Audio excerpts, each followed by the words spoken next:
जिसके साथ आप खुलकर हंस सकते हैं, उसके साथ आप पूरा दिन बिता सकते हैं, और जिसके साथ आप खुलकर रो सकते हैं, उसके साथ आप अपनी पूरी जिंदगी बिता सकते हैं। Hello everyone, my name is Vikram Sharma and I welcome you all to my YouTube channel. आज हम कंटिन्यू करने जा रहे हैं अपने लेक्चर नंबर 5 और video number 5 of Delhi to Kedarnath polity, which is a spiritual constitutional journey in itself, जो एक बहुत आध्यात्मिक जर्नी है। और इस पूरे रास्ते पर ही दिल्ली से केदारनाथ तक पहुंचने तक ही हम अपना पूरा part 3 article 12 to 35 fundamental rights complete कर लेंगे। तो आज हम अपने नेक्स्ट टॉपिक के ऊपर जा रहे हैं। इसके अंदर जो हमारा कौन सा रहेगा, that is article number 15। But अगर आपने हमारा पहले की वीडियोस जो आर्टिकल 1 एंड आर्टिकल 12 इंट्रो के ऊपर, आर्टिकल 13 और आर्टिकल 14 के ऊपर अगर आपने हमने वीडियोस नहीं देखे, तो आई रिक्वेस्ट यू एक बार आप उस पर विजिट कीजिए। ऑलमोस्ट एक मैंडेटरी ही समझिए उसको देखना। अगर आप वो नहीं देखना चाहते या फिर आपके टाइम नहीं है, तो आप डायरेक्टली यहाँ से भी समझ सकते हैं, आपको समझ आ जाएगा। बट उनको अगर आप देखते चलेंगे तो आपको ये बहुत आसान हो जाएगा इस पूरे टॉपिक को समझना, क्योंकि ये एक चेन है और सारे डॉट्स एक दूसरे से इंटरकनेक्टेड है। तो आज हम किसके ऊपर जा रहे हैं, that is on what you call about article number 15, जो हमें क्या सिखाता है, prohibition of discrimination on certain grounds. मतलब यहाँ पे स्टेट क्या कह रहा है, स्टेट यहाँ पे बोला जा रहा है, article 15 says that state shall not discriminate against any citizen on the grounds of religion, race, caste, sex और प्लेस पर। ठीक है, ये आर्टिकल 15 ने कहा। आर्टिकल 15 ने हमें ये भी सिखाया दैट पीपल और citizen shall not be restricted to go to any restaurant, hotel, places of public entertainment, use of roads, wells, tanks, bathing ghats. ये सारा हमारे आर्टिकल 15 ने हमें बताया कि लोगों के साथ कोई भी भेदभाव नहीं होना चाहिए, कि कुएं पर पानी कौन भर सकता है, बाथिंग घाट्स पर कौन जा सकता है ना, रोड्स, ये सब जनरल पब्लिक के, बिकॉज इन सब में जो पैसा लगा है that is into the form of tax, और वो सभी दे रहे हैं, 150 करोड़ लोग इस देश के।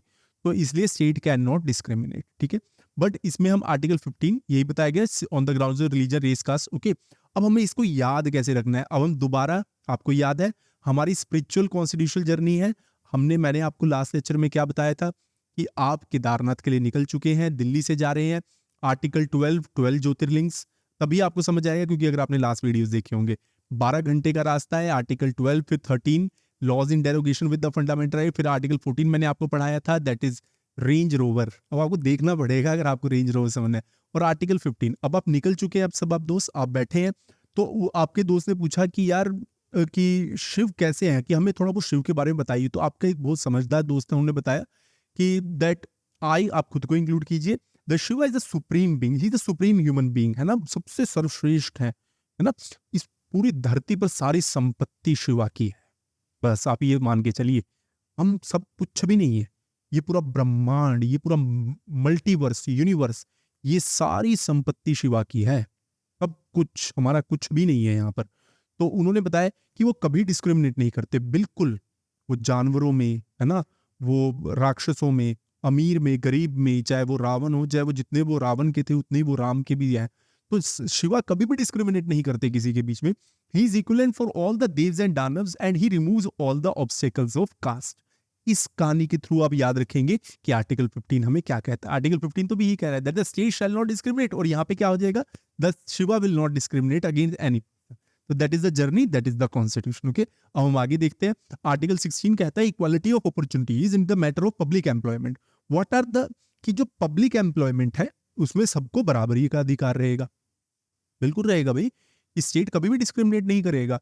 कोई भी धर्म के लोग, हिंदू, मुस्लिम, सिख, ईसाई, सभी, है ना, सभी के सभी की किसी भी पब्लिक अपॉर्चुनिटी के लिए अप्लाई कर सकता है, और स्टेट कभी डिस्क्रिमिनेट नहीं करेगा। बट यहाँ पे स्टेट ने कुछ कहा, ये देखिए आप, कॉन्स्टिट्यूशन ने क्या कहा, equality of, that is the religion, state can provide for reservation in favor of any backward class and this will not be treated as discrimination। यहाँ पे आर्टिकल 16 में स्टेट ने क्या बोला, स्टेट ने कहा कि I can provide for reservation. ठीक है, ये आर्टिकल 16 क्लॉज 1 का सबसे इंपॉर्टेंट पॉइंट है, रिजर्वेशन के फेवर में। रिजर्वेशन के फेवर में, दोबारा बोल रहा हूं, सबसे इंपॉर्टेंट पॉइंट है that the state can, officially बोल दिया भैया उन्होंने, that they can provide for reservation and this will not be treated as a discrimination। पहला पॉइंट क्लियर हो गया हमें। सेकंड क्या है, office related to religious institution और member of its governing body should belong to that particular religion. कि अगर कोई रिलीजियस इंस्टीट्यूशन है या फिर उसकी कोई गवर्निंग बॉडी है, कोई इंस्टीट्यूशन, कोई चैरिटेबल ट्रस्ट है जैसे श्री माता वैष्णो देवी श्राइन बोर्ड, है ना, 4 धाम देवस्थानम बोर्ड। तो इसके जो मेंबर है ना, या फिर कोई मंदिर में पुजारी है, या फिर मदरसे में कोई मौलवी साहब है ना, तो ये उसी रिलीजन्स के होंगे। They will not be belonging to any other religion because it is not a matter of employment. ठीक है, अब आपको कहानी कैसे ना, एक दूसरे दोस्त ने क्वेश्चन पूछा आपसे, the priest in the Kedarnath will get how much salary and how much they must be belong to the Hinduism. तो आपने कहा कि भैया सैलरी नहीं हो सकती वहां पे, केदारनाथ में काम करना कोई गूगल या माइक्रोसॉफ्ट में काम करना नहीं है कि वहां पे पैकेज होगा। इसमें बोल दिया ना आर्टिकल 16 में, कॉन्स्टिट्यूशन ने क्या बोला कि उसी रिलीजन के होंगे। तो आपने अपने दोस्त को सॉफ्टली समझाया कि भैया कोई सैलरी का पैकेज नहीं है और वो हिंदुइज्म से ही बिलोंग करते होंगे। तो आपको शायद से क्लियर हो गया। आर्टिकल 15 को हमने कैसे याद किया, नॉर्मल है, डिस्क्रिमिनेशन ऑन सर्टेन ग्राउंड्स। तो आर्टिकल 15 ने कहा कि कोई डिस्क्रिमिनेशन नहीं होगा। शिवा भी बिल्कुल वैसे ही, कोई डिस्क्रिमिनेट नहीं कर रहे। आप वार्तालाप, आप डिस्कशन कर रहे हैं अपने दोस्तों के साथ, रेंज रोड में जा रहे हैं टूवर्ड्स केदारनाथ। हो गया, आर्टिकल 16 आया कि ऑफिस रिलेटेड, और यहाँ पे कहा कि कोई ऐसा सैलरी पैकेज नहीं होता और वो हिंदुइज्म से ही बिलोंग करते होंगे। Okay, so this is the completion of the article number 15 and 16। बस आप इतना याद रखिए कि we are going from Delhi to Kedarnath, a spiritual constitutional journey. अगर आप जर्नी को भी याद रखेंगे, देखो कितनी आसान चल रही है। 14 आर्टिकल 14 में हमने पढ़ा था कि हम रेंज रोवर में गए, और आर्टिकल 15 और 16 में हमने ये समझ लिया कि कोई भी डिस्क्रिमिनेशन नहीं होगा आर्टिकल 15 में, क्योंकि शिवा भी किसी के साथ डिस्क्रिमिनेट नहीं करते। और article 16 equality of opportunities the matter of public employment. तो एक दोस्त ने पूछा कि यार कोई डिस्क्रिमिनेट नहीं होता किसी पब्लिक एम्प्लॉयमेंट में, तो आपने कहा कि भैया कोई मैटर ही नहीं है, रिलीजियस इंस्टीट्यूशन में काम करना is not a matter of public employment. तो इससे हमारा आर्टिकल 15 एंड 16 भी कंप्लीट हो गया। Thankful to all of you.